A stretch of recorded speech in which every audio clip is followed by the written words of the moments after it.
رمضان كريم، تعالوا نتعلم مع بعض نعمل أطيب حلو بارد بنكهة القهوة.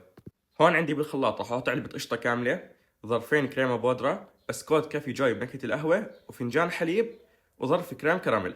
وبنخلطهم على الخلاط لحتى يصيروا عندنا القوام مثل هيك. هون عندي كيك بنكهة الشوكولاتة رح أفتفته وأرصه بالبايركس. هون عندي حليب رح أذوب فيه قهوة سريعة الذوبان وأشرب الكيك فيه. بعدين بدير الخليط اللي عملناه وبدخله الثلاجة لمدة 4 ساعات.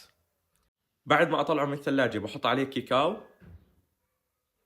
وبتزينوه بالطريقة اللي بتحبوها وبس.